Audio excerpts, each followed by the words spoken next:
They did not want this legislation. And with me now is Congressman Christopher Shays, Republican from Connecticut. And Congressman Shays voted for the bill and is a member of the Financial Services Committee. Thank you, Congressman, for joining me. What is your reaction to hearing that? I think the numbers are 100 to 5. Folks calling from their homes, from work, to lawmakers saying, don't go for this. You voted for it. How do you respond to those people?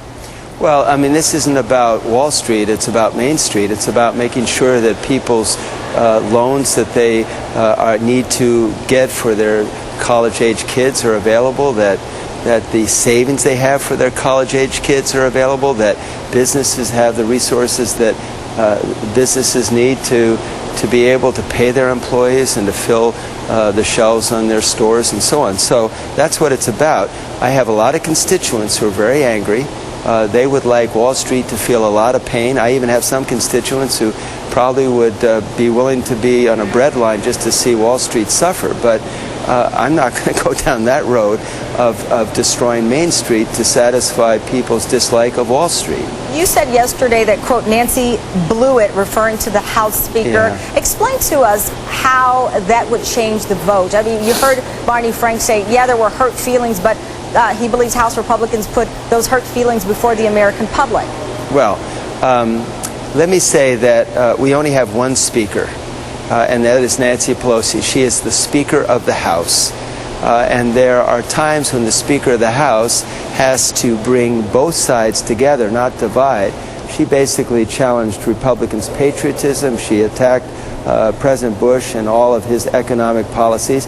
I mean, she could have done that after the bill was signed into law. She didn't need to do it that day. Now, I don't think it got many people to vote no, but it sure made it hard when those who voted no were asked to change their vote. I think they were pretty determined to say, forget that. Let me read something to you I just got. Republican Representative John Shays said the House Majority Leader John Boehner and other Republican leaders made a stupid claim, those are his words, quote, stupid claim, by alleging that Nancy Pelosi's speech changed their minds on the bailout. How do you respond to a fellow Republican saying that it was a stupid claim? Well, I'm not going to go there. I mean, but what I will say to you is that she did blow it. She never should have done that, and she made it harder. But that's not why the bill went down, and I certainly don't think the bill went down for that reason. People made a vote based on what they thought was right. Most members did. I believe that. This is what we call a legacy vote. It's the kind of vote that stays with you the rest of your life. You have to live with it the rest of your life.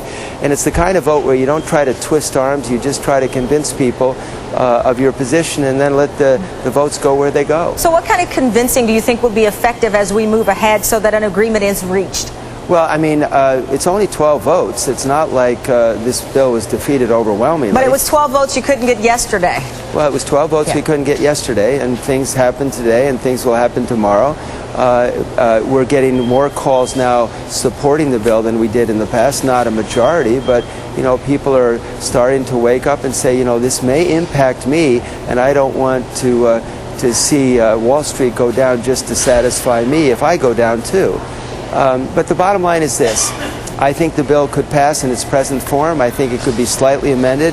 I advocated that we should increase the FDIC deposit. We only insure up to $100,000. We're going to have a number of bank failures in the weeks and months to come, and I think it would be wise to increase that to $300,000. That's what I proposed when I went to the Rules Committee to ask them to make it part of the bill. I think both candidates say it should be increased. That's one thing you could do.